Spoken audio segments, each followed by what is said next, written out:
Okay. Okay, good. I think we're ready to go. As I'm sharing my screen, I do not see chat or hands. But in the meantime, I think it's good to start this session. If one of my colleagues can check the lobby and let new attendees in, that would be great. Yes, good, thanks. All right, then we'll just start this workshop. For now, welcome all to this first workshop in a series of a few. We will organize this and next year during the course of the NAPCORE project. This workshop is focused on alternative fuels and the data within that data domain, how all stakeholders can and would and should share data together to enhance the usability of the data and the findability of alternative fuels for road users in the end. We've organized this workshop from NAPCORE. We will shortly address NAPCORE a bit, what we do, what we've been working on so far, and also in alignment with our colleagues from the European Commission, who will also be a part of this agenda. I think we can, with that,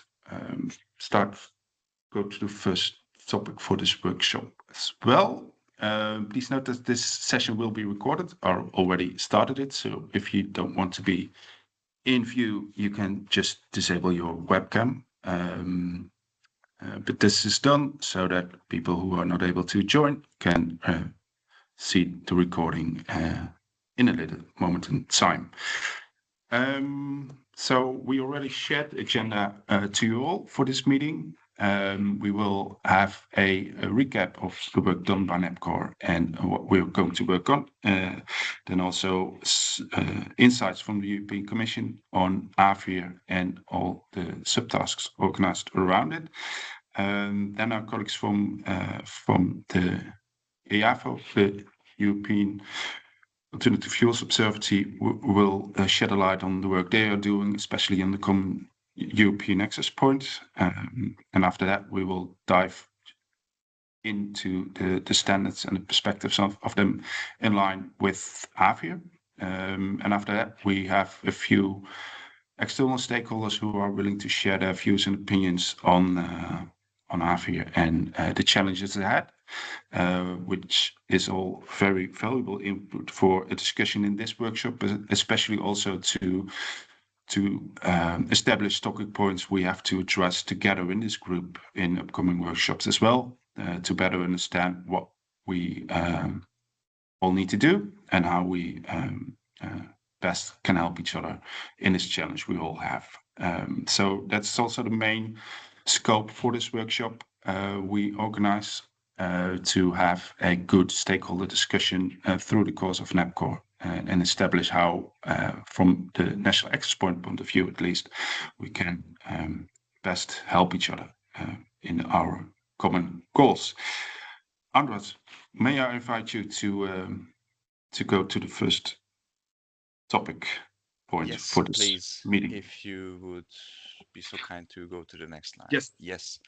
So welcome everybody. I'm Andras Hamzi from Hungary, representing in this instance the task lead within NAPCORE, focusing on alternative fuels. But let me give you a very short brief update what NAPCORE in general is doing.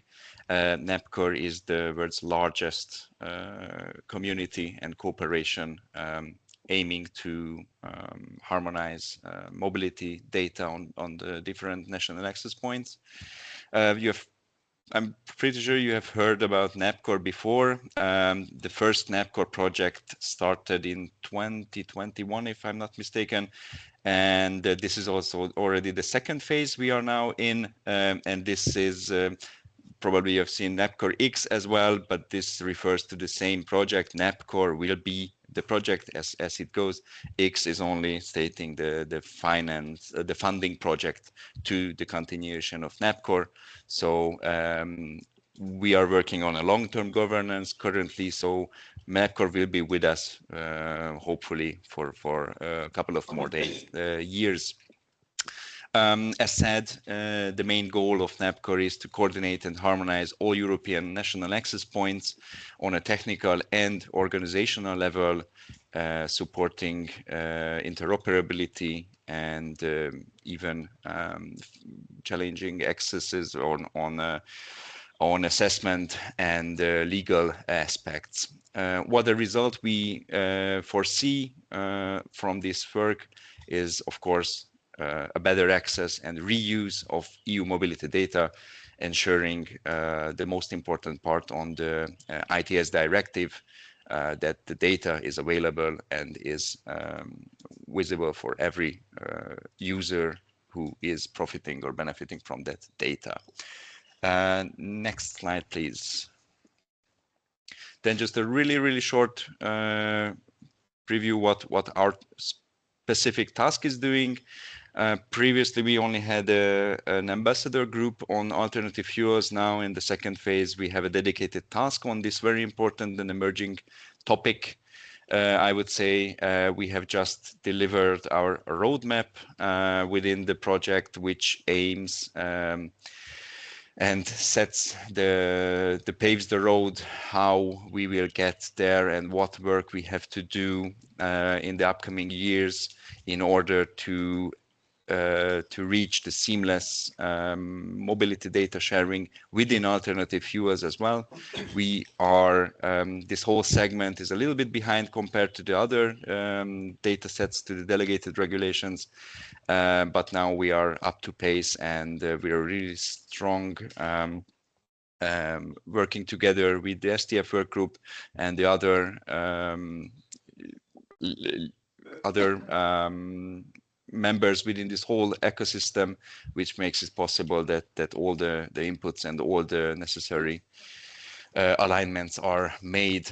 We have 4 activities, and I don't want to go into too much detail. Of course, we are happy to respond or ask any or reply to any questions what you may have. Just wanted to show you one picture how complex this whole ecosystem is, and NAPCORE and the NAPS, of course, is only a very minor part from starting where the alternative US data is produced and where it's then consumed by the end user. So this is why we think it's really important that we take care and we find the best way how this data can be then provided to the common European access point and how the NAPs can be utilized in the best manner. And it's not just on a national level, because we have 26 different member state levels. It has to be done on a European common level. And this is the part what I wanted to show as a very brief introduction, and I would then hand over to the Commission. Thank you very much.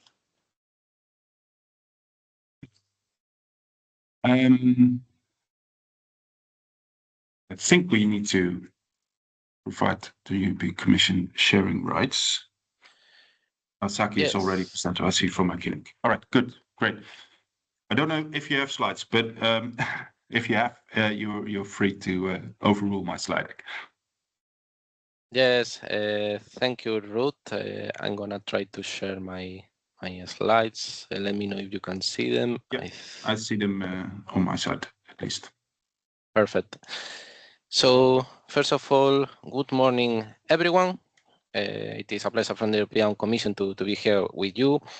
I'd like to start thanking NAPCORE colleagues, Ruth and Anders, for organizing this first workshop on NAPCORE series of alternative fuels data. We think from the European Commission that this is very, very helpful. And an example of that is the participation. I believe we have over 100 participants between member states representatives and industry stakeholders.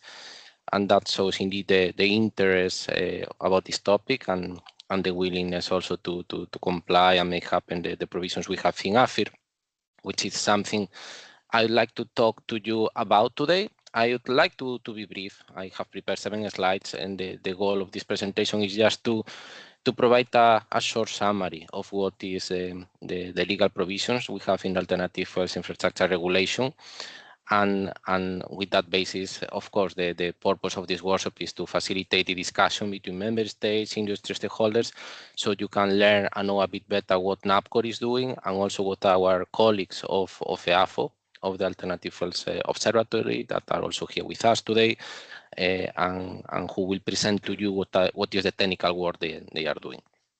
So with this context, I would like to start just simply to recap what is the legal framework we have in place, which is AFIR, Alternative Fuels Infrastructure Regulation, which, as you know, it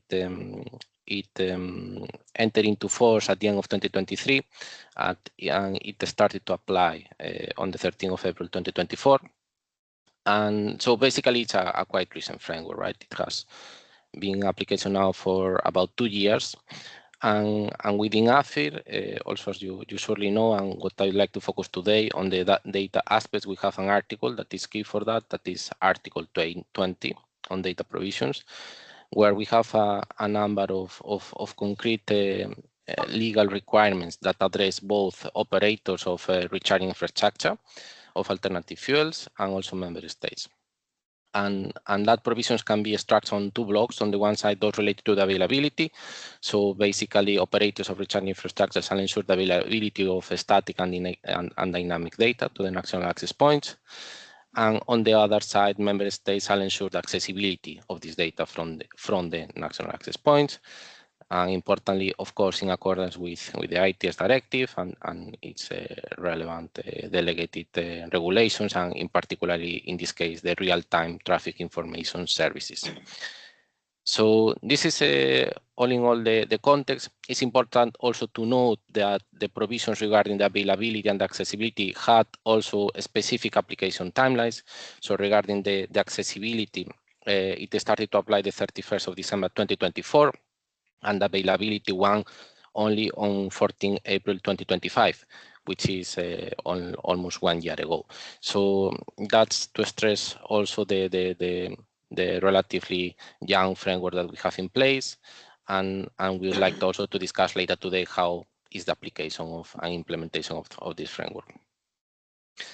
And just to conclude this whole overview, and one of the focus that we'd like to discuss with you is the implementation of the so-called Common European Access Point, that in Article 20 it sets out that it shall be set up by 31st December 2026 by the European Commission. And we will discuss now in the next slide what is the Common European Access Point about, what is the purpose, and how we are carrying out its implementation. And on that basis, based on AFIR as the main legal framework, last year in 2025, following the empowerment in Article 20, we have also adopted a number of delegated and implementing acts that you can see at the bottom of the slide that further amend and complement Article 20, adding on the one side additional data types to Article 20. So now we have a complete and we believe a pretty robust list of data types that recharging and refueling point operators shall make available. We believe these data types provide, as I said, a very comprehensive list of key essential critical data that data users need to have a clear understanding of the operational characteristics and how to better utilize the services provided by recharging and refueling point operators.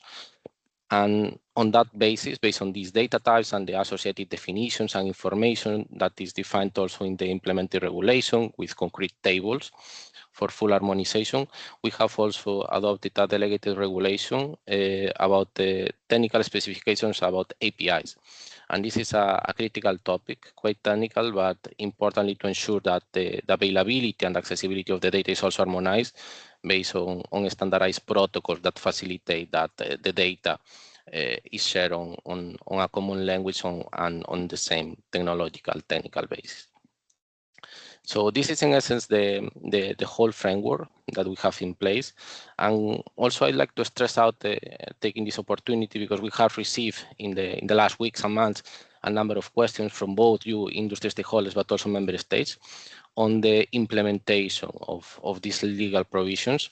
And also this is the purpose of this workshop, that you will have later on the opportunity to raise questions with those experts on the ground, like colleagues of NAPCORE and EAFO, regarding some technical aspects. And I'd like to raise one that perhaps is the one that we have received the most questions about, that relates to the format of the data.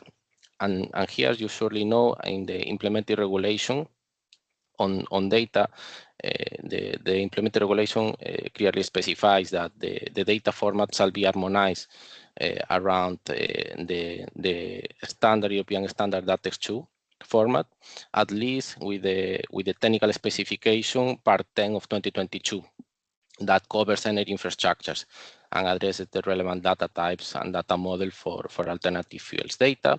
And this is the underlying basis, and with the logic following that DATEXII is of course a well-known and well-used standard for ITS data, and where we see the purpose from the Commission side to ensure full data interoperability and harmonization arise around a single common European standard.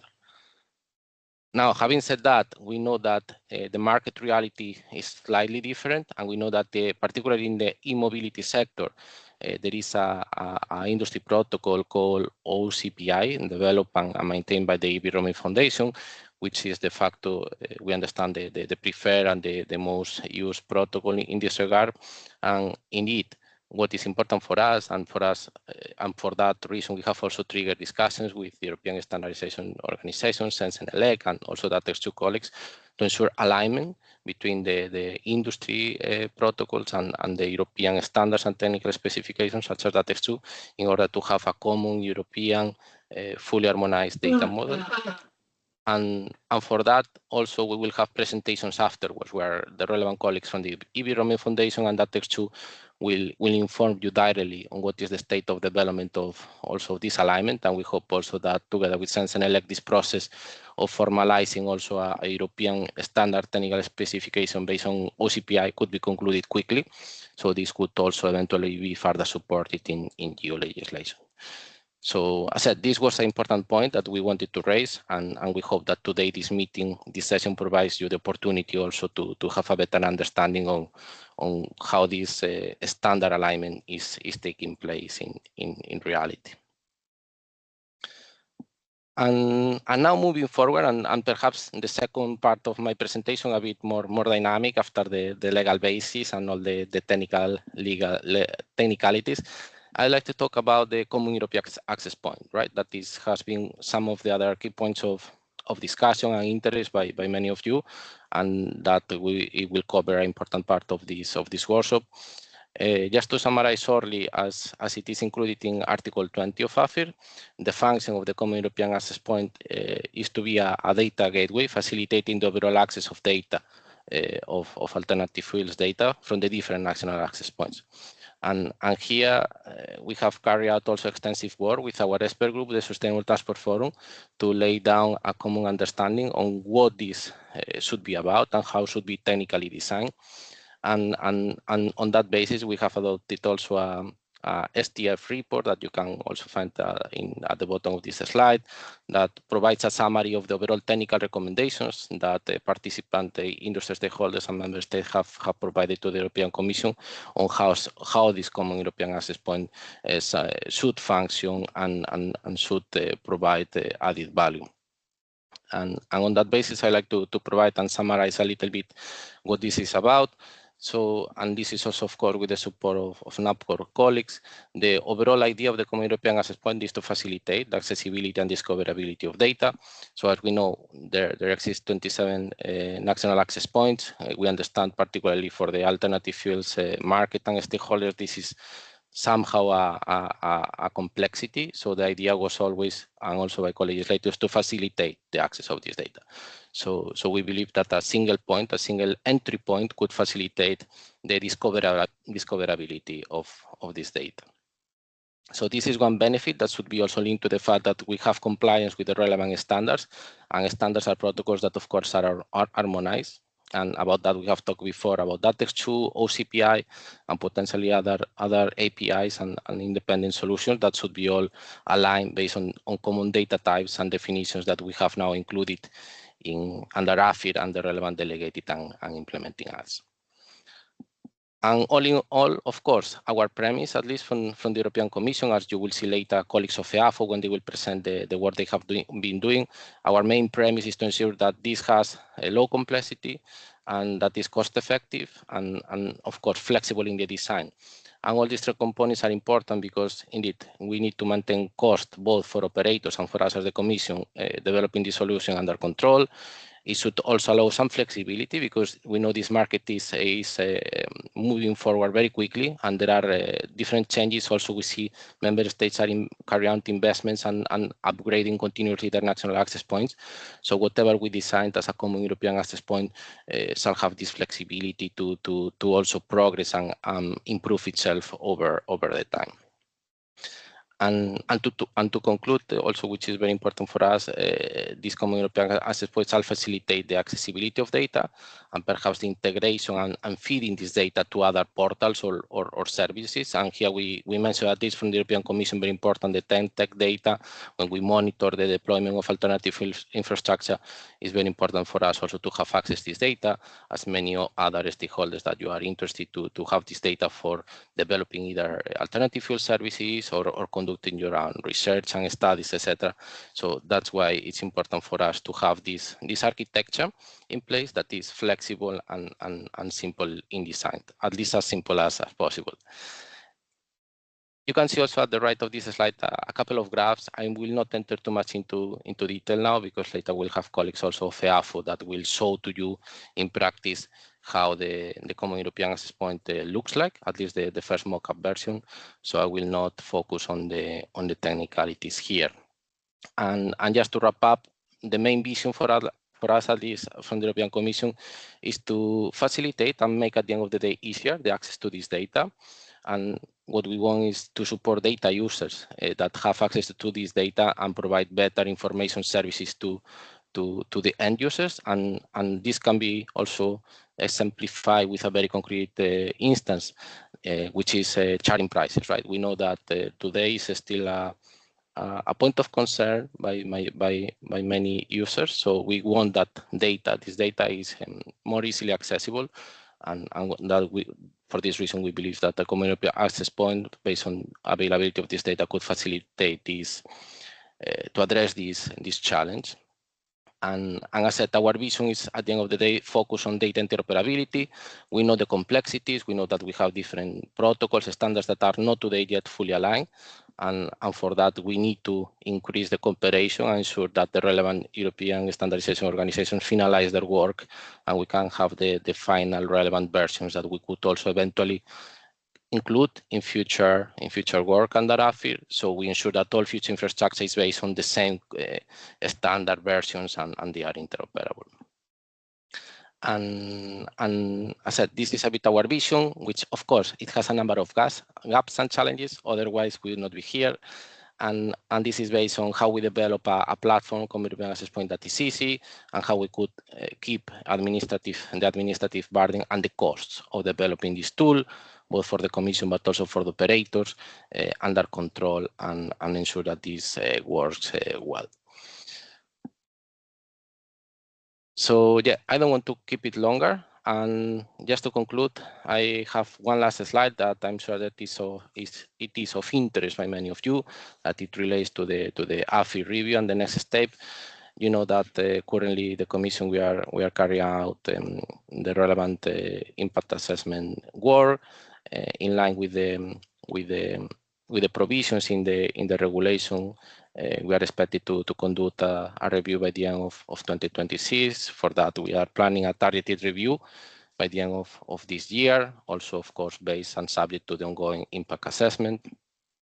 And as part of this overall review process, as I'm sure you are aware, and many of you participated, the call for evidence, it was open from 23rd March to 20 April, where we received an important number of replies, about 1,000 replies, also pointing to very key and concrete issues that are very well known, like around price transparency.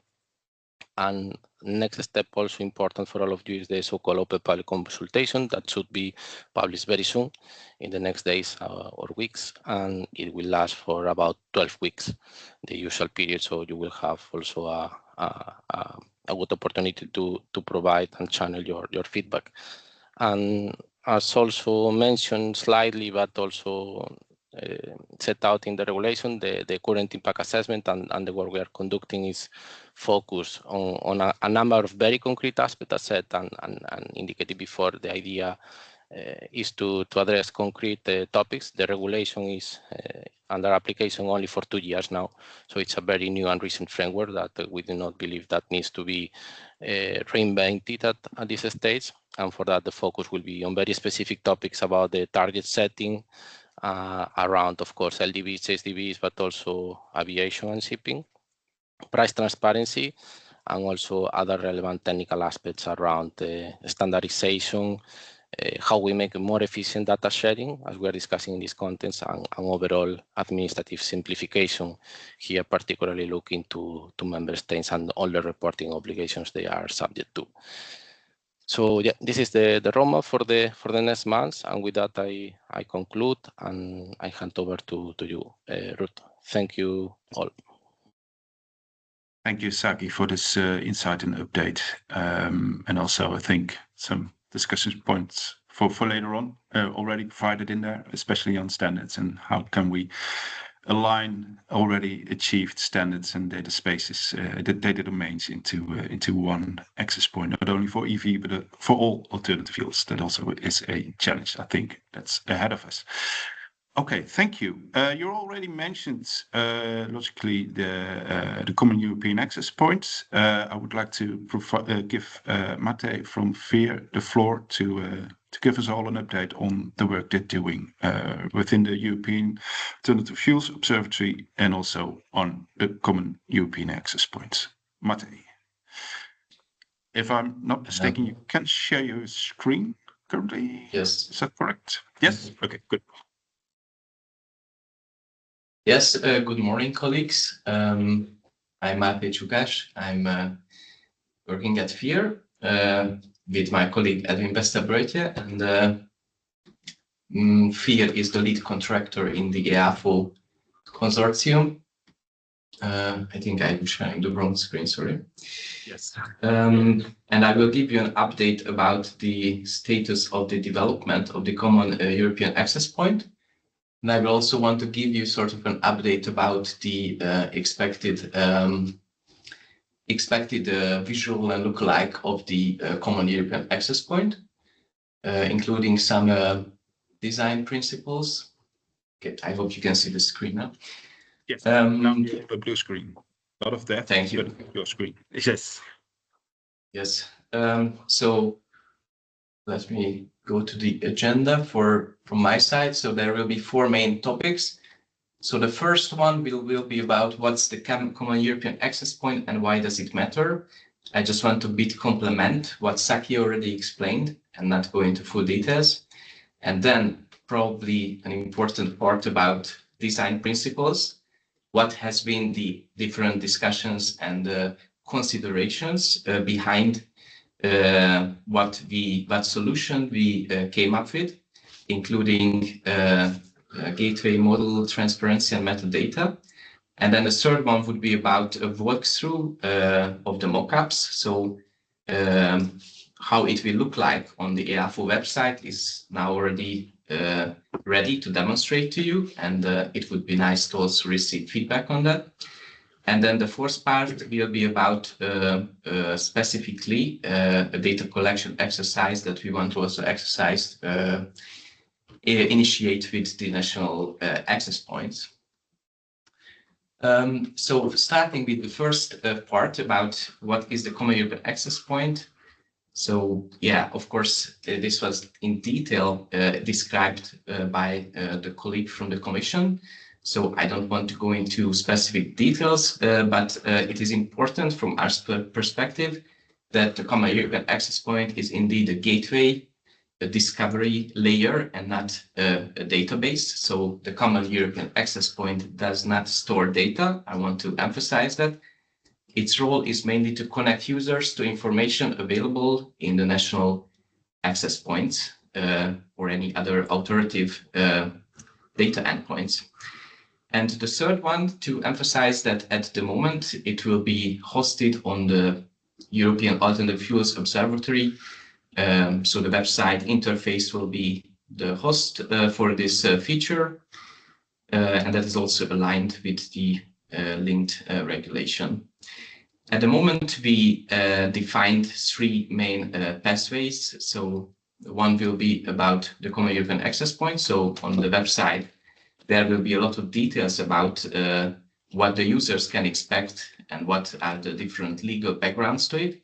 There will be a part about the National Access Points Directory. So it will be transparently provide information about the national access points, which are in each member state responsible for data on alternative fuels. And then there will be also a data explorer, which would provide discoverability directly to the endpoints at the national access points.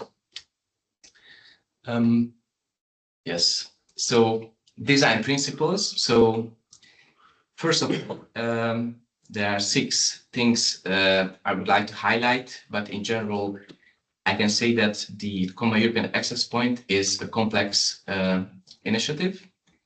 One of the main reasons that we choose a gateway and discovery layer is that because the purpose is to connect users to national access points and the data they publish, and not creating the database itself. So that's a very important, which I want to stress again. Secondly, the Common European Access Points wants to be very transparent and honest about the current mixed landscape of standards, formats, and access conditions that are in the different member states. So that is also, as Saki already mentioned from the Commission, that it's an evolving and ever developing landscape. So the Common Access Point also want to be transparent and clear about the current landscape and also how it evolves in the future. We also want to reflect where the national access points stand at the moment, and also via the common working group with NAPCORE and the NAPS to support this progressive convergence. I would like to also emphasize that the Common European Access Points will be metadata driven. So it will be a structured metadata which enable cross-border discoverability, filtering, and navigation. So there will be on the Data Explorer page some details I can also show you about that. It's also important to emphasize the harmonized presentation. So one consistent entry per dataset will be there regardless of the underlying publication model. So that's the reason to be support the users in discoverability. And the 6th and probably one of the most important point is that the Common European Access Point will be built on official sources, meaning that all data routes point to an authoritative national endpoint, and the Common European Access Points does not act as an intermediary. Yes, and the next one, I just want to give you, I think the standards and metadata landscape will be in detail described in other presentations and will also partly touched by Saki. So I just want to highlight that at the moment, there are different standards and metadata landscape in the different European member states, the different industry actors. So the Common European Access Point also want to take that into consideration and also to support this development process that is driven by the European regulation. So now I want to give you the walkthrough to the mock-up of the Common European Access Point. So I will stop sharing this presentation and I will directly share the screen in the browser. It will take some seconds, so sorry about that. Okay, let's share the screen.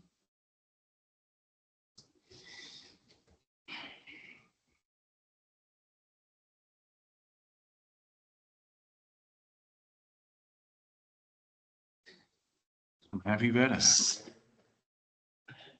Sorry, my laptop is a bit slow.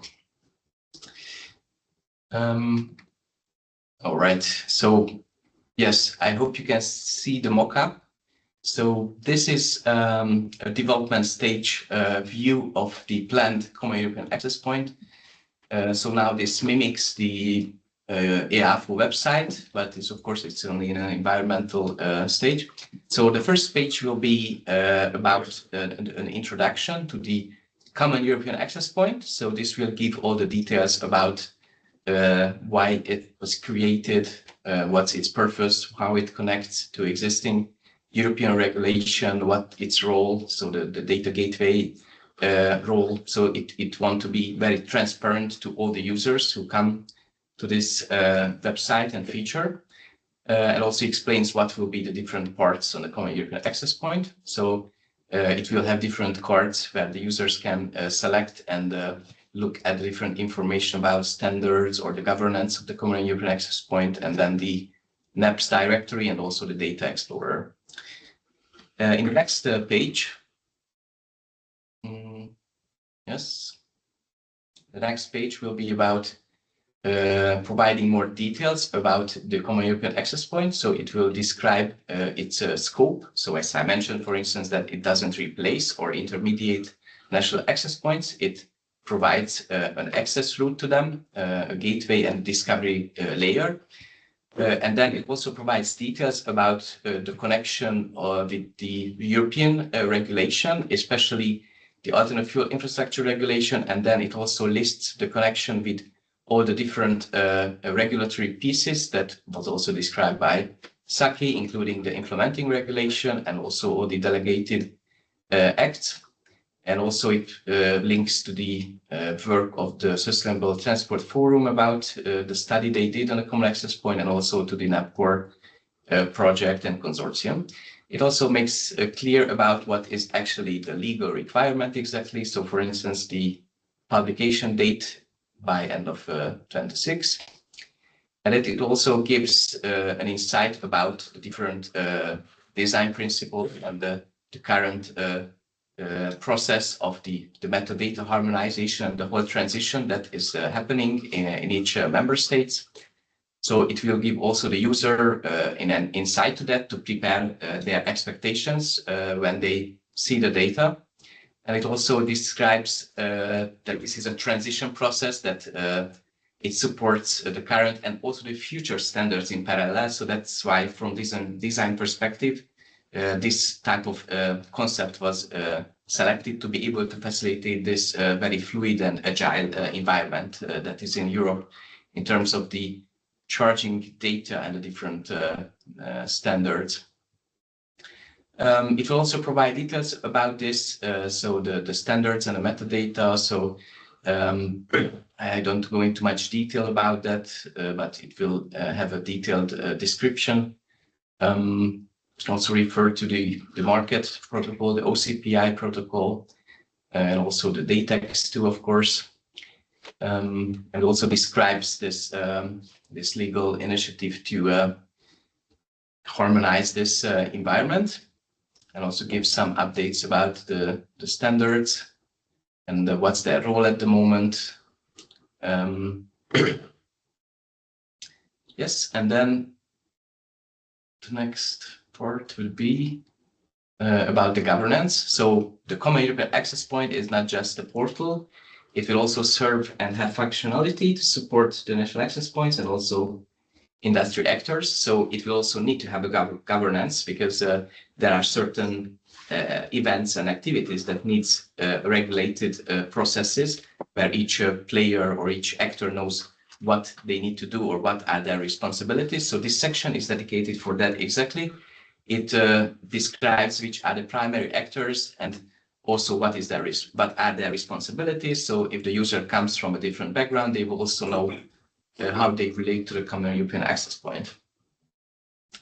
So these like the national access points, the NAPCORE, the operator of the Common Access Point, and also the European Commission, and also sets out a timeline about the major milestones. So the next part would be about the NAPS directory. So basically this will be sort of an overview about all the national access points, who are responsible for this type of data. So it will give the users a discovery layer to also contact the national authorities on this. So it will provide information like address or a telephone address and so on. And also it will highlight what is the current status of the alternative fuel data in the specific NAPs. So it will also have this different list, and the users will be able to see and access the specific countries. This will also include actually countries outside the European Union at the bottom of the page. So like, and also it will emphasize, for instance, if a national access point at the moment does not yet have published data on alternative fuels, so those information will be also presented. For instance, this is now the Spain says under development. Yes, and the last part, which is probably the most important, is the Data Explorer. So this will be directly providing an overview about the different endpoints of the authoritative national data publications. So this part will provide direct links to the alternative fuel data, so charging and also hydrogen refueling data at different member states. It will describe what data type is expected, what format is used, what access type is there, what access requirements are needed, and also a direct link to the data. And this also will be a filtering approach, so that the users will be able to select different selections, like which country they want to see, which formats, or for instance, if they only want to see the openly available data sets, they can also select that and apply that, and then this page will filter down to those data sets. So that's the last page of the mockups. So I will go back to my presentation. Second.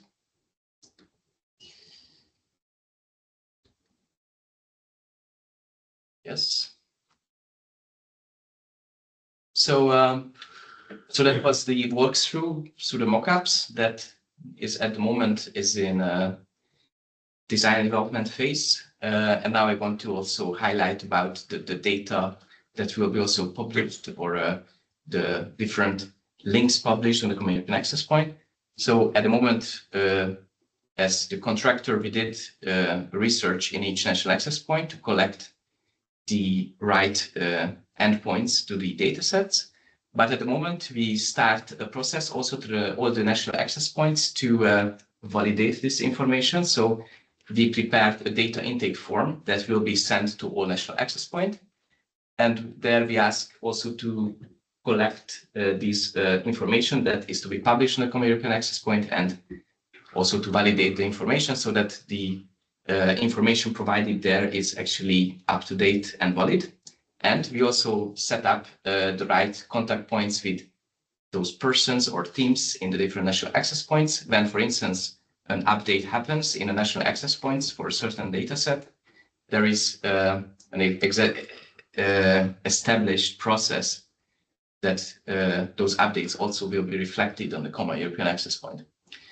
That was, of course, what I showed you in the Data Explorer, focused on different links to the data sets, but also the Common European Access Point has a more complex and more ambitious future, let's say. So for the countries which are already very advanced in the publication of this type of data sets, we established pilot actions. So at the moment, we do this integration process with confirmed 2 countries, so the Netherlands and Austria. And we also in discussion with other countries, for instance, Spain. So this pilot test will test the data connectivity between the national access points and the Common European access points. It also will provide more details about what actually is accessible in the data sets. So as I mentioned, this is part of this transition and harmonization process that is also part of the working process with the EAFO group and the NAPCORE consortium with the guidance of the European Commission. And next steps. So we will launch pilot integrations with those countries that I mentioned. So Netherlands, Austria, and Spain is in discussion. We distribute an intake form to the national access points and progressively to all of them. And then this will be used to validate information and integrate all the new or updated details on the content of the website. And then the Common European Access Points latest will be operational by end of 26, but we expect that end of November to be live. Regarding communication questions, at the moment, the functional mailbox for the Common European Access Point is under consideration.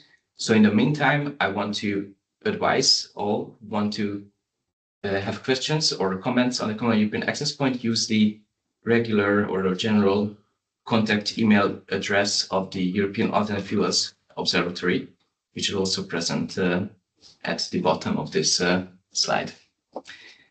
So that was from my side. I give back the word to Ruud, and looking forward to if there are any questions. Thank you. Yes, thanks, Matti. Maybe if there's one question now, we can address it, else we can leave it for later in this session as well.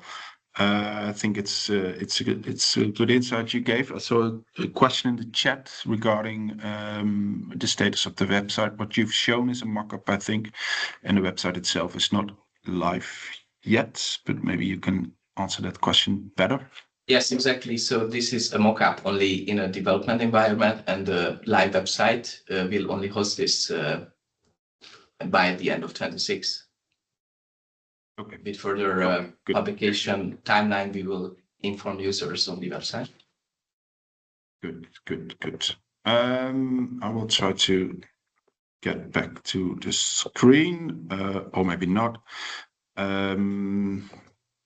We have then a slot in this workshop for the standards perspective, and for that, I would like to invite Michel Byings from EVRoaming to shed a light from the EVRoaming/OCPI perspective on this data topic. Michel, may I? Yes, thank you. Yes, good. Give me good. one second to get the screen right. Yeah. Okay. Let me see if that is going how it should be done. Looking at the time, I'm not sure how long you planned, but I think I can do it relatively short, but that also depends a bit on the questions, etc. Yeah. Let me see.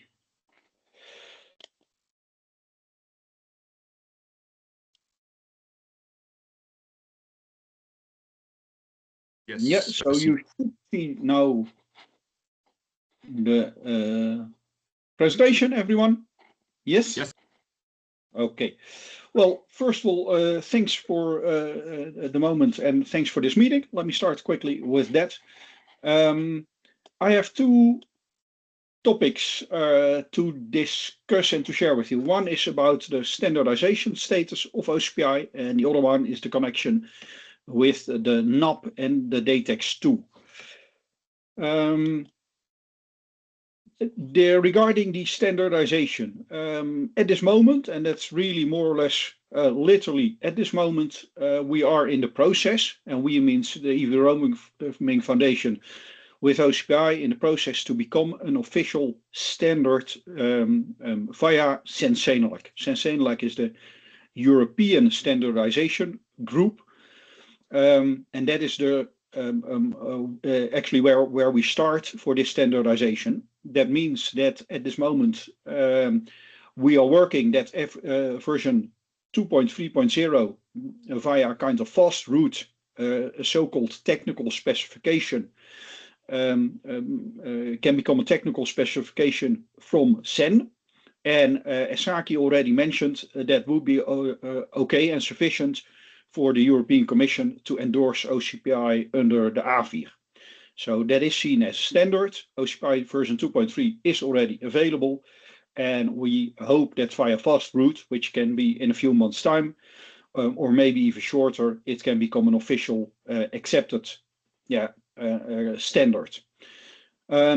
The second step that we take is that OCPI version 3.0 becomes an official CEN standard.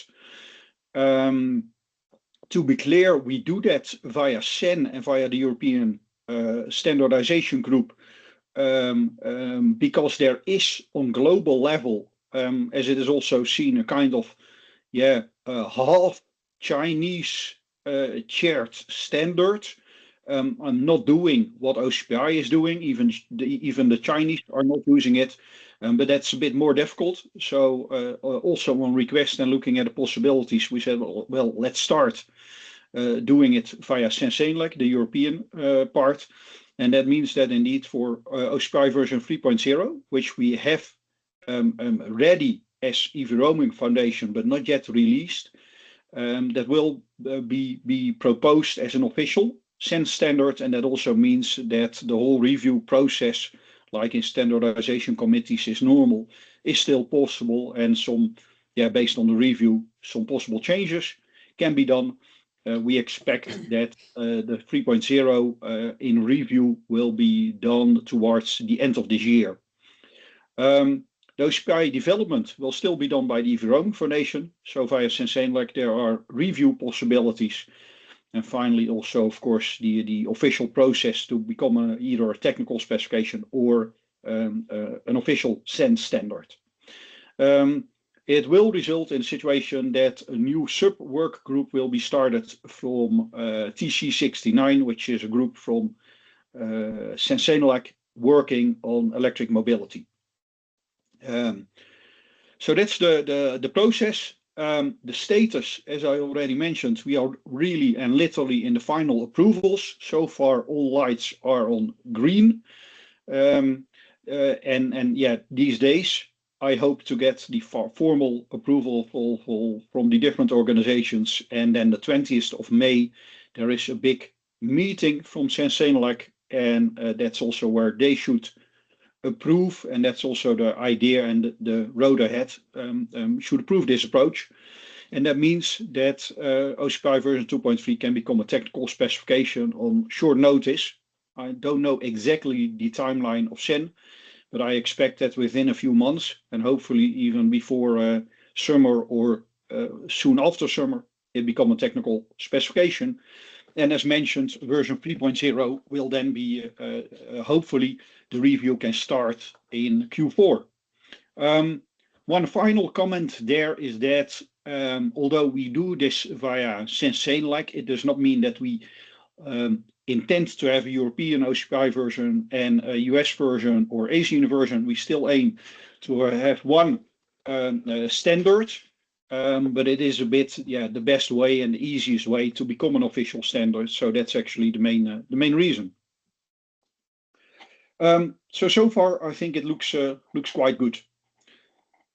That's actually the status about standardization. Interested if there are, after the presentation, any questions about it. Then regarding the connection of OCPI version 2.3 with the NAP and DATEXII, I think in general, to be clear, it is important that to mention that the EVRoaming Foundation is part of NAPCORE. We are also in good contact with the European Commission, and also in good contact with many NAPs and also with DATEXII organizations. So from all kind of sides, we are very much aligned, and we have the connections. However, we see a few things. As you might know, the NAPs have different setups in different countries. There is not kind of one way how to set up a NAP. That's certainly a challenge. The NAP required data is also done in separate from the OCPI developments. So the data sets defined in the AFIR were done in a separate process as the OCPI developments have been done. It's good to know that DATEXII is more focused on data storage, where OCPI is focused on data sharing. So we also don't see it as competing protocols. We see it as connecting systems where one is better on data storage and the other one is for sharing the data. However, there are definitely some challenges, and the challenges are described on this slide. One important one is that OCPI version 2.3 is for the NAP data fields. It's missing 3 data sets or 3 data fields. As you can see, it is about auto payment option, payment card networks, and if there is if the chargers are capable for smart charging, yes or no. That has also the reason that OCPI is a global protocol defined and set up by its members and its contributors, and they decided that these fields were not really relevant in general. However, as they are important for the NAPs, it is possible to extend OCPI version 2.3 and to add these items. I will give you an example or say a bit more about it on the next slide. What we also see is that quite often the formats of the OCPI data is different than required in the NAP and DATEXII format. And that's an interesting one. OCPI version 2.3 is still working on the free tier model, so the free layer model for charging stations and locations and the individual connections. And AFIR, or in Europe, we use the 4-tier model. And that's definitely giving a challenge, simply because at the moment you change in such a system, you add a certain level, it will really break all connectivity and all interoperability with earlier versions. So we could not do that in version 2.3. In the new OCPI version 3.0, we will do that, and that's also one of the reasons why it is a 3.0 version and not a 2.x. Again, I will get back on the solutions, how we look at that in a minute. A final important one that I really want to emphasize, that there are not yet IDROs in all member states, and the member states who have the IDROs are not all using the same policies and processes regarding the IDs. And I really want to say here, not especially from the EVRoaming Foundation, but also really for the market, because we get a lot of questions about it, that is really crucial to have this setup, because we need unique IDs in the NAPs, but also for a good operating market, it is important that there are unique IDs and that they are all done in the same way. So please take that into account. The good thing is that besides challenges, we also have several solutions. And that's that we are literally at this moment working on 2 important things. One is to create a connection guide for operators and governments, how OCPI version 2.3 fits with the NAPs and what is needed for it. So that will also include information about the conversion of the formats. It will give information, a kind of extension of OCPI version 2.3 for parties who need to connect to a NAP, and that are of course the European parties, but not on global level everyone. That's how they can extend OCPI version 2.3 with the free data sets, additional data sets that will be explained. And yeah, it's really kind of connection guide which will be available. The other important thing is that we are working together, by the way, and supported by the Dutch government and the Dutch NAP with to develop an OCPI NAP test program, including conformance certification. That means that we are having a test tool set up for the test location module and the tariff module. And it's not only testing if the implementation of the specifications are good, but it's also we'll also do a verification on the data set. So and that last thing is important, because what we understand is that quite often it's not directly the specifications and the implementation of that's wrong, but more are all the required data fields inserted in the right places and in the right way. So that is also part of this test, which will be available and which is being created, that the data set can be run through the test, and then you will see if it is complete and in line with the requirements. As mentioned, it will also include conformance certification. So at the moment it's done in the right way. You will be able to get a stamp of approval for that. And probably we set up a process to do that once every year or something like that, to keep that conformance certification, to be sure that it's not a one-time action. We are also offering government NAP support. We can't do that totally for free, because we also have our limitations.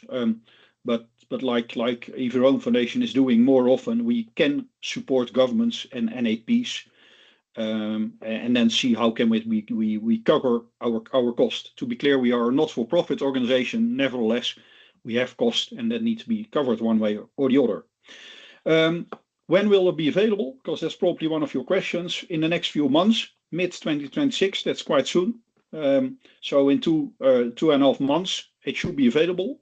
The NAP connection guide will be free available for download for everyone to use.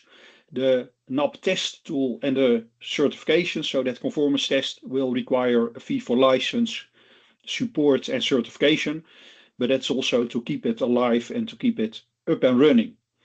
A possible follow-up action could be to support the data from the NAP to the users, because currently we still talk about the ingoing situation, and the next step could be to see, okay, how can we together with the NAPs and with the governments work on also make it available via OCPI in an outgoing way. But that could be the next step. And I think that's it, Ruud. Yeah, that's it. Thanks. I was on the brink of asking to wrap it up, but you're already there. That's good. Great. I jotted down some questions you already posed, especially on the IDRO. I think it's something we can go back to in the discussion later on, and also based on what you presented, and also what we heard from FIER. It's good to better understand and discuss together how OCPI, DATEXII, and other standards in this data domain are aligned to each other, because we need more standards than just OCPI and DATEXII, I'm afraid. Okay, then next on the agenda is a brief update and insight from DATEXII. For that, I asked my colleague Jörg, also from the NAPCORE project, from the task focusing on DATEXII application on broader data domains, to share with us a short insight and status. Jörg is in the meeting, and I think he's already shared the screen. Yes, thanks. Good. Indeed, yeah. Okay, you can see, I hope. Yes. Sorry? We have an echo somewhere. Yeah, we have an echo indeed. Okay, yeah.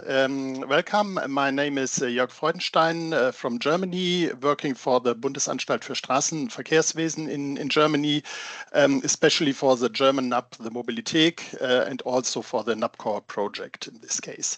And I want to tell a little bit about the situation currently in DATEX, but actually I also want to put a small focus on the situation in Germany, where we have some findings on first tests. I hope you don't mind that I do so and use this slot for this topic as well. But I will try to keep 10 minutes. Yes, okay, good. Okay, fine. Okay, I will not explain anything about DATEXII as such. I hope DATEXII is known. If not, I don't know, we can do that afterwards or somewhere else. I have still an echo. Okay. We have in DATEX version 3.7 available, which is a new DATEX version which covers all the elements needed for AFIR. This new version is going to be standardized in the part 10 and 12 of the 16157 series. And that's an advice to the European Commission's slide, because you said we are using version 20,022, which is not true, because obviously this is an older version, and things are going on. And so the new version is technically ready and is published in DATEXII. And of course, the SEND publications take some time. Hopefully this year, this new version will be published as such, but technically it's complete ready and it's on the website, as you can see here. It has got two specific namespaces, which are called AFIR Energy Infrastructure and AFIR Facilities. These namespaces are linked to existing namespaces, but they are explicitly specific now for AFIR and have got all the elements which are needed. And as you can see, you can download the model on the website and work with it. So it's available. Here you can see the structure. I think this is what you meant with the layered structure of the elements. We have got an energy infrastructure site, which is the overall element situation, a parking space or whatever. This is something which is not in the AFIR regulation as such, but then you have got stations, charging points, and connectors, which are all described in DATEXII and where you can put your information in. I think you probably know this structure. We have got a distinction between static data and dynamic data. And the static data is large data information, which is transferred seldom in parentheses, and the dynamic data is transferred much more often. I would say that later on in the German findings again. But the key principle is, of course, that the dynamic data is lightweight and updated much more often. We also have a mapping table. You probably can't see the content of the slide because it's too small, but it says we have the EU regulations and these famous tables A to G from the technical annex from this regulation on the left-hand side. And for every element of all these tables, of course, we have got data element, DATEXII elements mapping. So you can see what you need to use if you want to express all things of the regulation. Here you can see the DATEXII tool, the elements as such. Of course, only a very small part of it, but you can see the things that you can define here, like delivery amounts, model types, information on reservation and services, and all these things which are required in the regulations. Yeah, that's about DATEXII as such. We are working on more documentation, but the model as such is technically available and can be used, but we will offer more documentation and probably also a profile to use it, and we are working on that. I also want to use this time to have some key findings in Germany. In Germany, we started to publish these information on the Mobilität, which is the German NAP, and we have a German profile for that.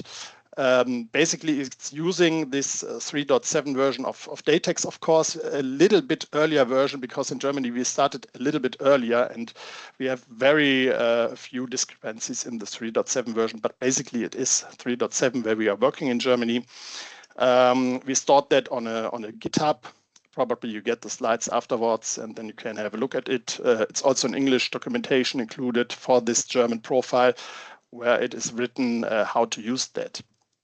In Germany, we are using JSON, and we are using a delta mechanism for the dynamic data, which means that you, of course, don't send all status information at once, but only changing status information.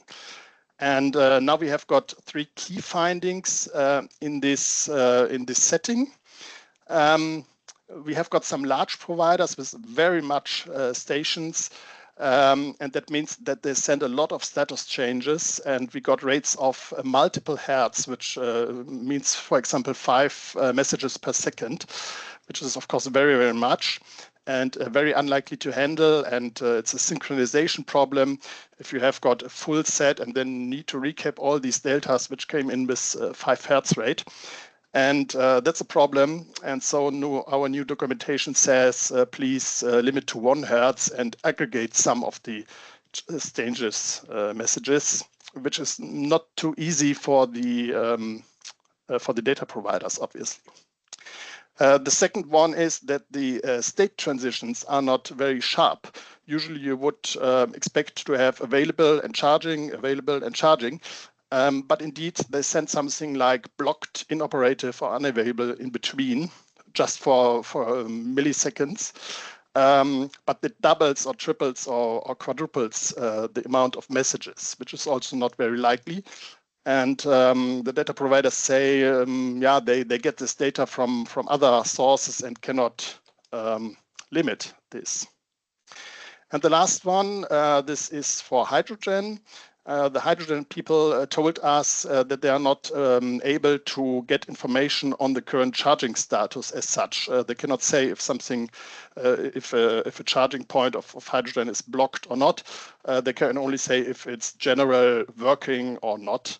But they don't have all this dynamic data on the current availability of the slot as such.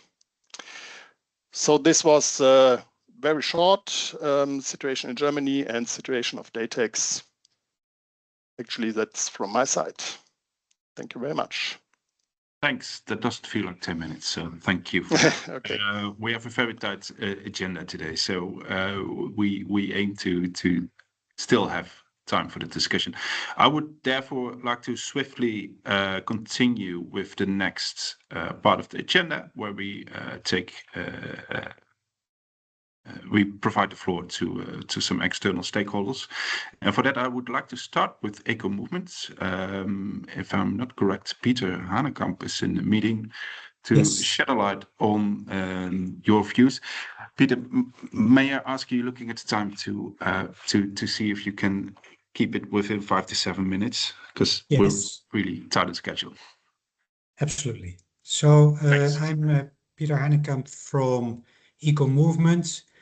Not sure whether everybody knows Eco Movement, so I just give a very short intro. We're basically a data aggregation platform. We have connections to more than 3,000 CPOs in over 80 countries. We consolidate all their data on location, status, pricing, and such, and make that available to different users of this data. Obviously, the big navigation players, OEMs, but we also, for instance, provide data to EAFO, to the European Union. If I look at what we do, on the NAP front, we are also very active as we have all connections to the CPOs. We provide services for NAPs.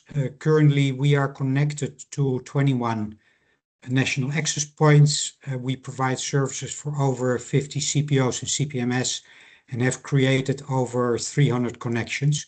So we have a pretty good view on basically what is the status of the different NAPs and how easy or difficult is it to make connections. We also use NAPs to basically enrich our data. So we are connected to several NAPs where possible and take their data to do quality checks and enrichment on the data we have.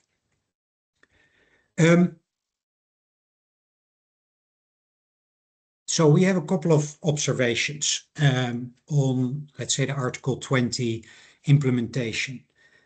First, we see that, well, actually, if the deadline taken into account, we're more than a year after all the data was supposed to be available and 1.5 years after the NAPs should be there. We still see that 6 countries do not have an active NAP for the EV charge point data. We also see that on the NAPs itself, there's, let's say, a sizable amount of CPOs that are missing. And we also see that if you look at the data fields required, there's a basic set that is relatively easy, but there's also a, let's say, long tail of data fields required by the AFIR regulation that is very complex to provide to the NAPs, but even for a lot of CPOs, complex to determine these data fields because they're not aware of these values.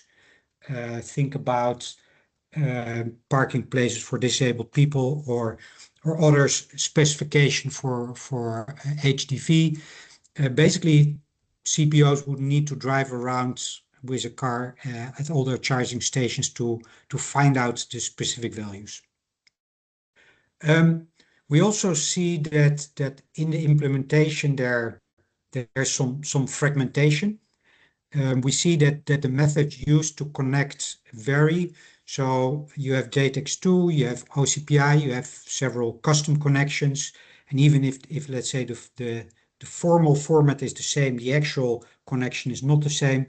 And there are also a couple of countries that ask for data fields that are not covered by the AFIR regulation. So based on this, we have actually a couple of recommendations that we would like to share. Also, we sent in the same recommendations in the call for evidence. It's basically around 3 points. I think most important is to get to good data is to start with the most basic stuff. That's actually getting a good functioning hydro registration with all CPOs and really get the basics right there. Currently, they're not aligned, as mentioned earlier. They're not even available in all countries, and this makes it very difficult to get the full overview of all CPOs in all member states. Second part is let's say, keep it simple. I was very happy to see the design for the Central European Access Point that is based on, let's say, a passive link register. We believe that that is the only viable solution at the moment, and we definitely support that direction. And the last point is, I think it would be good to actually formalize the timeline flexibility. We see that compliance is not following the deadlines, and that makes it, let's say, legally a bit unclear. So CPOs are worried and not really clear what is expected from them because it's just not the same what is asked in different countries. What is basically in a lot of countries, they're not even able to be fully compliant because they cannot send all the data. So it would be good to be flexible there and also take into account that there has already been done quite some investments, and let's make sure that there's limited additional CPO investment needed to make this available. That's it. I hope I did it quickly enough. Sure. This was a fast charging session, I think. Good. Thank you. And also good to hear that you send in these recommendations on your behalf as well to the revision of the AFIR. So that's good, valuable points. Then we go to, we actually had a few stakeholders planned for this session, but two couldn't make it at the last moment. So we reserve them for a next workshop as well. I would like to give the floor to Charge Up. Now I have not remembered correctly whom. I was under the impression that Antoine would be able to. Yeah. Yes. Yeah, I'm there. Yeah. Good. Hi everyone. Yeah, I represent the view of Charge Up Europe members, which are shared by ChargePoint. I think I need to keep it short, right? Do I have 5 minutes? 5 minutes. Okay. Yeah, more or less. Yes. So it has been said that national access points were introduced as a key mechanism under AFIR to ensure access to transparent, accessible, and harmonized EV charging data across member states. While we found the intent commendable, we are under the impression, and we face today implementation, which revealed significant flaws, which have led to several issues that I would like to highlight here. And our recommendation will diverge a bit of the different speaking opportunities that we've heard until now. The first issue that we're facing currently with the national access point is the fragmentation, and this with different technical standards or interpretations of those standards and format and data quality among the different NAP. This requires for us CPOs to spend valuable and scarce IT engineering resources building unique connection to each of these national access points, which lead to processes that cannot be scalable among 27 different national access points and add cost and technical complexity. The second point that I want to, I can give an example. For instance, if we have time, no later than yesterday, it was indicated by some of our engineers that some of the NAPs requires the asterisk separators on the EVSE ID stations, while others do not. So it sounds negligible, but it's probably one day of work for engineers to solve the issue. The second point that we want to highlight is the limited innovations provided by national access points. National access points or findings at national access points are focused on fulfilling regulatory compliance, not on building user-friendly interfaces or innovative services. So in this setup, there's little incentive for continuous improvements or even responsiveness to user needs or platform scalability behind compliance. Finally, we want to highlight security and privacy concern from aggregating large-scale real-time infrastructure data at a national level, but also the usability concern. The quality of data submitted by CPOs varies, and the member states are, and the same can be said on the member state staffings, which are not technically sometimes equipped, to ensure that it is reliable, the data is reliable and frequently updated. We are of the view that while a minimum set of data requirements is helpful to harmonize information on the available infrastructure, it should be left to the market to provide additional, more granular details on operation and services offered. On this aspect, we've also indicated in an open letter last year that some additional data type required via the delegated act are costly for CPO to retrieve or even are out of control of the CPO. Thinking, for instance, about vehicle specification or provision of data on mobility service providers offering contract-based.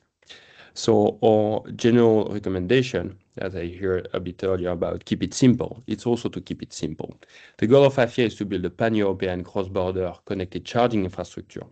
Therefore, for us, collecting and aggregating data about available charging infrastructure should follow the same logic and culminate into a European access points, which would be a one-stop shop for all data, rather than a gateway to the national access points. We recommend, that is why on our side, we recommend a change of approach with the creation of one single European database for EV charging infrastructure that will then trickle down to national access points. This will have several advantages. First, the centralization and the harmonization of data reporting, which will reduce fragmentation and duplication and lower and improve cost efficiency and CPO's operation. It will also strengthen the European global leadership by setting up a scalable model for EV charging data sharing. It will improve enhancing consumer it will improve the consumer experience, and it will also align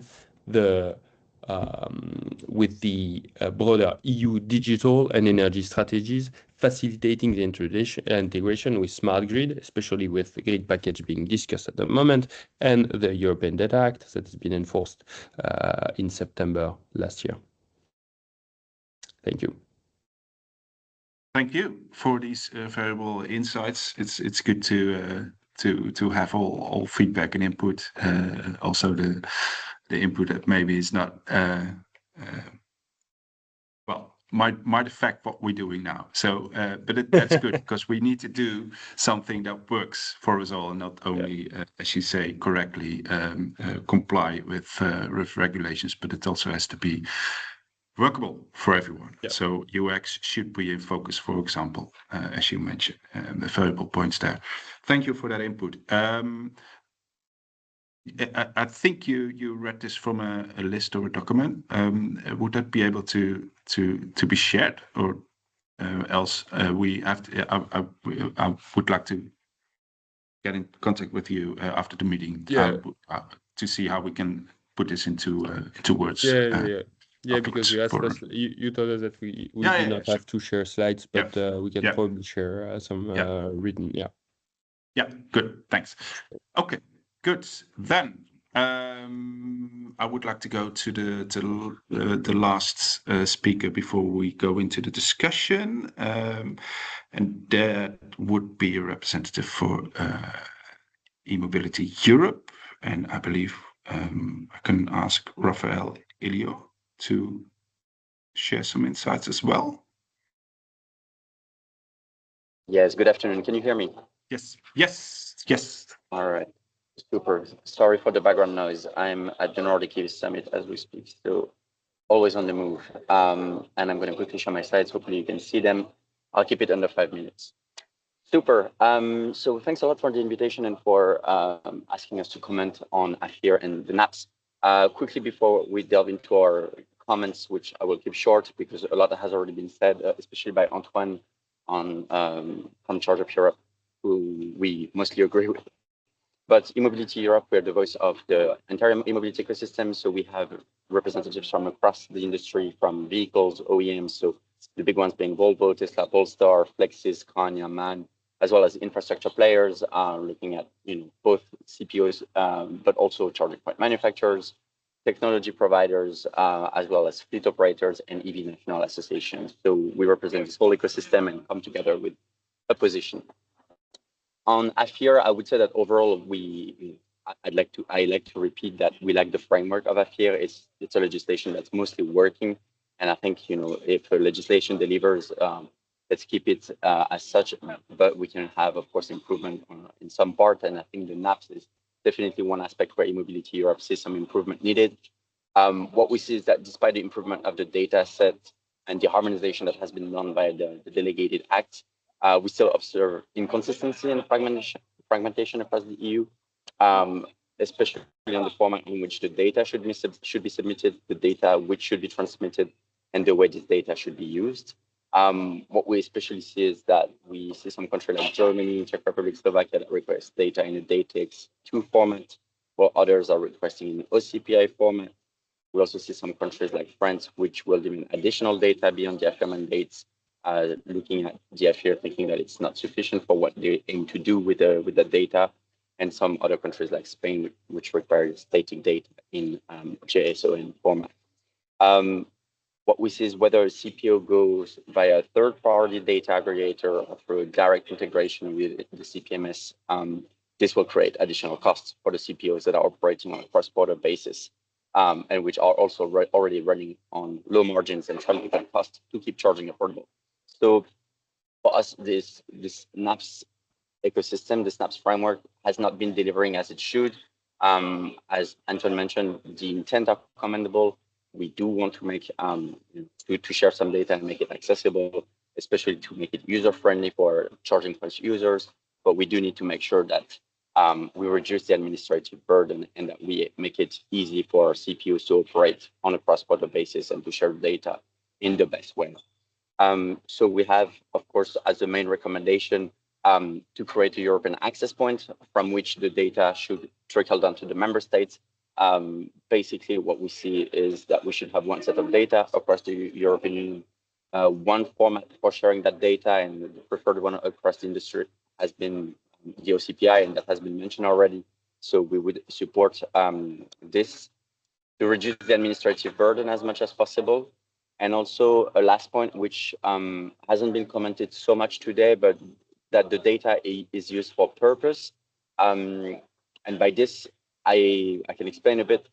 I think we have a nice set of data, but we don't necessarily know what we're doing with it. And I think it's important that when we define the data that should be shared, we really think about what do we intend to do and what will member states do with them. Because in some cases, we do see some, let's say, websites that report the data just for reporting the data and not necessarily for actually making a purposeful use of that data. So let's really think of how do we really use that data and how do we use it for the consumers, because at the end of the day, it should be a user-centric experience. So those are our comments. I keep it short because a lot has already been said. I don't want to repeat what colleagues have said, and I know we are short on time. So thanks a lot for your time and happy to take comments on that. Yes, thanks again for your valuable input, even on location. That's great.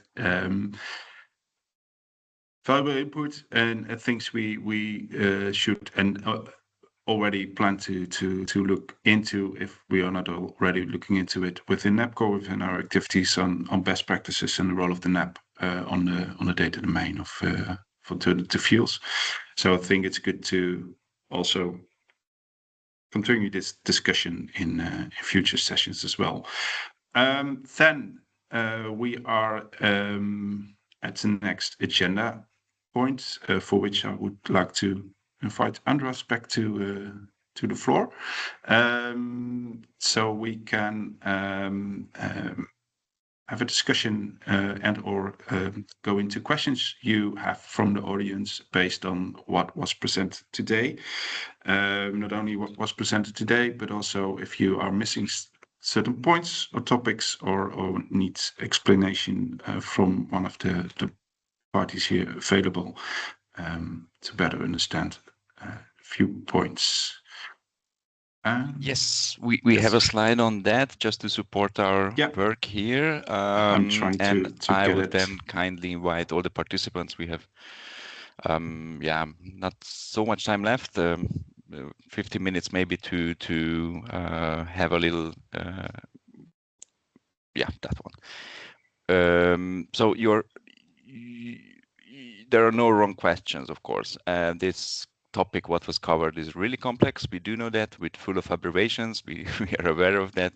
We try to explain it as good as we could, and I would really love to hear your opinion, your thoughts, your concerns, suggestions, which would be or which are in your aspect the main pain points, what we should focus on in the harmonization work.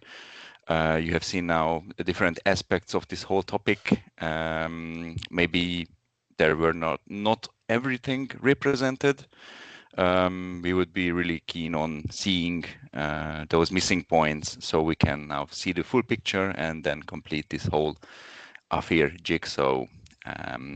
If you want to add something or ask something, please raise your hand and then I'll try to moderate it, or you are also free to ask questions in the chat. And now we have our first winner. Uwe, please state where are you from and what is your question? Thank you so much for giving me the floor. I'm here with Robo Bosch GmbH and stated in Renningen near Stuttgart in the pre-development. And in the workshop preparation, there was the finding of task 3.3 that there is missing non-electrical fuel data. Can you state on which kind of fuel data is missing? Thank you.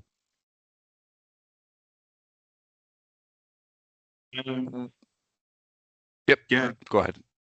Yeah, I think the most important thing to understand currently is that we are predominantly focused on electric charging, because that is the alternative fuels that's most predominantly available in the market today. There are, and AFIR also covers several alternative fuels, not only within the private mobility sector, so using your own car, but also within logistics and also in shipping and air.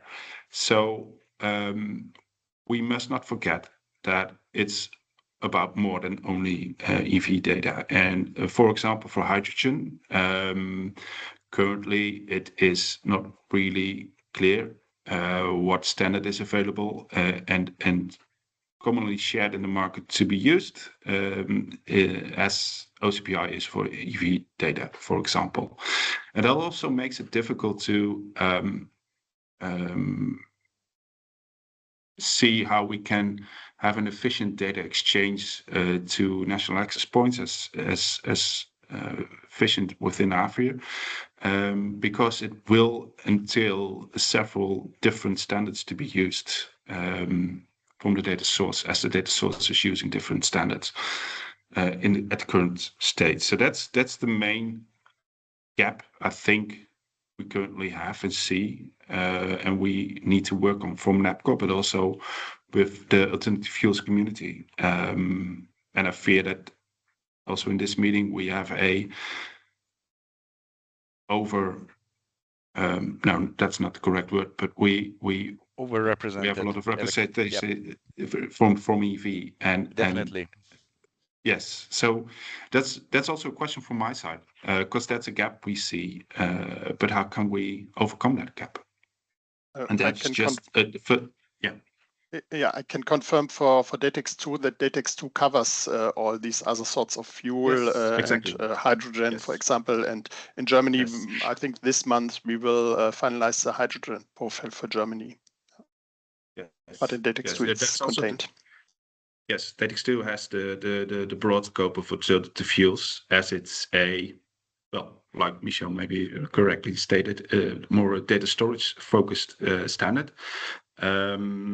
But it from its origins, it's able to include all alternative fuels, where OCPI is a predominantly EV charging standard that is predominantly used within that domain. So that it's not a limitation, but it's a fact we have to take into account in achieving the full broad alternative fuels spectrum to be available within an access point. Yes, thank you for the question. Was this an answer, Uwe, to your question? Yeah, somehow. We will check out data. Okay. DATEXII, what Jörg pointed out. Yeah, thank you. Yeah. Okay, then we have our next question. Hilde, please. Thank you. I am Hilde Austli from Norwegian Public Roads Administration, and I'm also part of the metadata work group in NAPCORE. And we have a discussion right now about what metadata are needed to support the AFIR regulation. It would be very useful for people here to drop by that discussion and give your input. So I'll drop a link in the chat. Yeah, and please share your contact and/or available upcoming meetings on this topic where people can join. I will send out a mail after this workshop, including all slides and information, so I could add it there as well if you want. Thank you, Hilde. Then we have Peter. The floor is yours. Hello, very interesting everything. So my question is, like, for the European access point, I understood that you will make datasets visible that we see on the NAPs. Do we want to have a selection of what is visible or not? So, for example, we have AFIR data provisioning by many actors, like small CPOs and aggregators, and so in our understanding, only selected data sets should be forwarded to the European portal. And so there must be some curator or some selection process. So this data set goes to Europe and this not, and so on. So do you have some mechanisms to make this happen, to select which data from the nations will be forwarded to the European portal? Maybe Mate, you can you shed a light on how you look to this currently? Yes, so thank you for the question. I think it's very important. It relates to the governance of the Common European Access Point. So indeed, we also need to set up a working relationship with the NAPs between the Common European Access Point and the national access points. And so that's why we also have this intake form that we want to share with all the NAPs to ask for the data set. And we know that in some NAPs, multiple data sets are published under alternative fuels. So I think that's sort of part of the process to make the decision on how to make a selection. But ideally, of course, one endpoint would be the best for the user experience. So I think we need to reflect the availability of all the data sets in the NAPs. So yeah, I think in this process now that we want to start with all the colleagues at the national access points, you can add to this form the data sets related to this, and then we can accommodate them to the portal. But I mean, for the future, of course, one data set would be a data type, most ideal. So yeah, I don't know the exact best answer for this, but let's work it out in the process. Yeah, sounds good to me. Thank you so much. Thank you.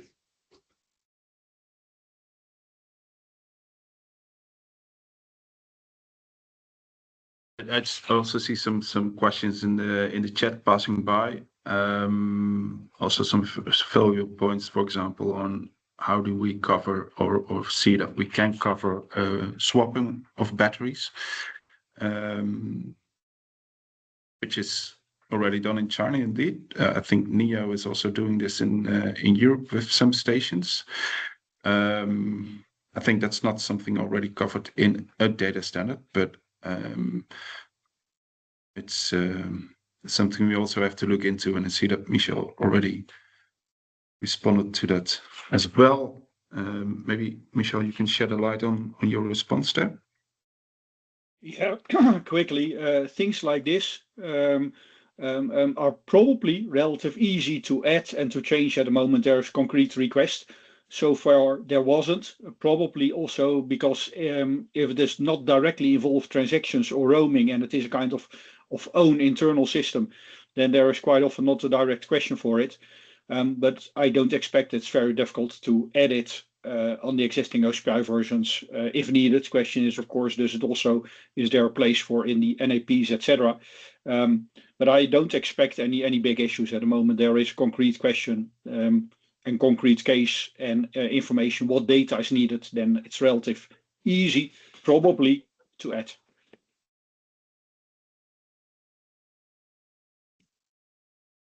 But it would be nice. It would be nice indeed. Parties who have an issue with this or who are dealing with these kind of things to be in touch with and to understand more exactly what kind of information or how much different is it from other ways of charging. Is it just indeed seen as a kind of different connector, or is it really a kind of a swappable battery, something totally different? That's of course interesting to discuss. Okay, good to know. Thank you for the input. We have, I think, time for one more question. I've seen a hand. Maybe it was Felix, right?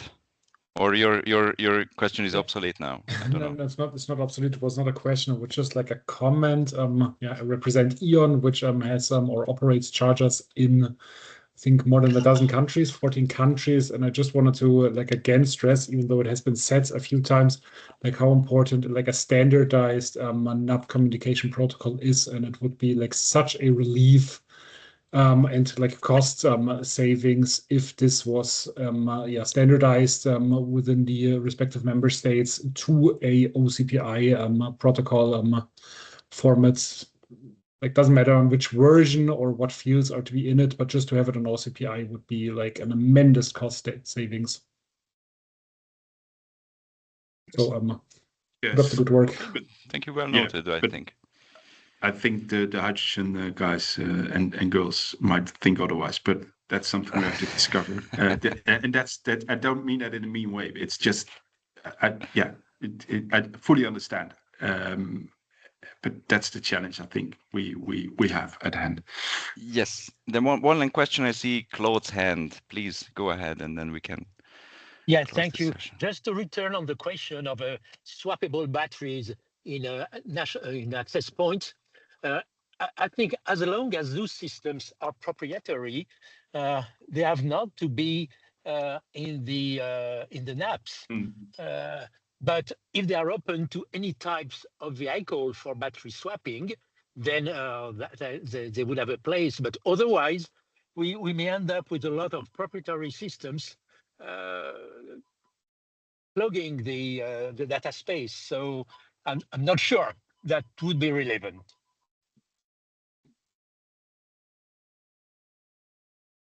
Yeah, your response triggers a question for me because I understand where you're coming from. I think we could ask: is this a public charging location? If it's a proprietary system for a specific type of vehicle or a brand of vehicles. On the other hand, we currently already have public charging infrastructure with different charging adapters. So that raises the question, to what extent goes public charging infrastructure then? And maybe that's something for the European Commission to maybe give an insight in how they see it, or yeah, maybe very quick, Ruth and colleagues. I mean, the topic of battery swapping, also, let's be clear. I mean, I think we are not there yet. So eventually we could consider, right, a data type that addresses the existence of a battery swapping charging system in the recharging infrastructure, and that data type shall be reported, because I think end users would be interested to know if they could swap their battery in any point. But at the end of the day, indeed, I think also what Claude mentioned, for that, we should have a standardized, open, interoperable battery swapping system that we could report, that operators could report. But I think honestly that we are nowhere there yet. So first you need to have that standardized system, and later eventually consider any potential obligation for CPOs to report that system. But it's good, of course, to learn what's going on. As someone said, I think there is some proprietary or manufacturers that are exploring that. But in order to give the step to set up this requirement, I think we are still a bit far. But yeah, happy to learn about it.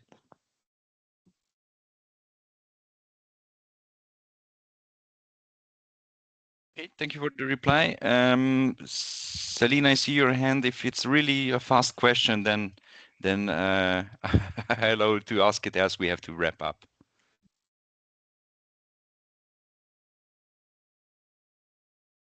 Or you changed your mind. That can be also an option.